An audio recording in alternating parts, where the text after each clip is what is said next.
ख़ास आदमी को ज़कात देने के लिए वकील बनाना शरअन इसका क्या हुक्म है। चुनांचे किसी ख़ास मुस्तहिक़ ज़कात आदमी को ज़कात देने के लिए किसी को वकील बनाना शरअन जायज़ और दुरुस्त है, इस तरीके से करना।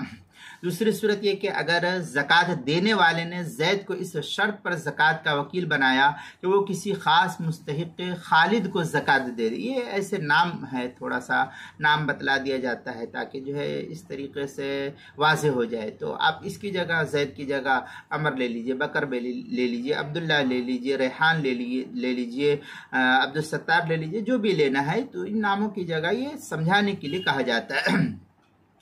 तो इस जैद को इस शर्त पर वकील बनाया कि वो किसी ख़ास मुस्तहिक़ ज़कात को मुस्तहिक़ खालिद को ज़कात देगा, मगर जैद ने ज़कात की रकम खालिद को ना दी बल्कि बकर को दे दी, तो ज़कात अदा हो जाएगी या नहीं। तो इस सिलसिले में फ़ुक़हा के दो कौल मिलते हैं। एक कौल यह है कि ज़कात अदा हो जाएगी, दूसरा कौल यह है कि इस सूरत में ज़कात अदा नहीं होगी और वकील इस सूरत में जो है उस ज़कात के माल का ज़ामिन ठहरेगा।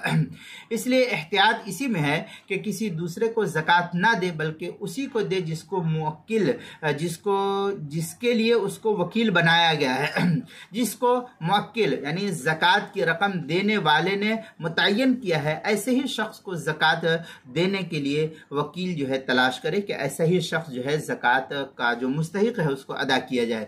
चुनांचे इस सिलसिले में फतवा शामिया में है वहादा हैसु लम यअमरुहु बिद्दफ़ी इला मुअय्यन इज़ा लौ खालफ़ फ़फ़ीहि क़ौलान व हुना अल वकील इन्नमा यस्तफ़ीदु तसर्रुफ़। इस तरीके की इबारत जो है फतवा शामी जिल्द नंबर 2 सफ़ा नंबर 269 जो HM सईद कराची पाकिस्तान का छपा हुआ नुस्खा उसके अंदर। इसी तरीके से ज़कात के मसाइल का इंसाइक्लोपीडिया उसके हरूफ़ तहज्जे खा उन्वान है ख़ास आदमी को ज़कात देने के लिए वकील बनाना, सफ़ा नंबर 154 पर इसको नकल किया गया है।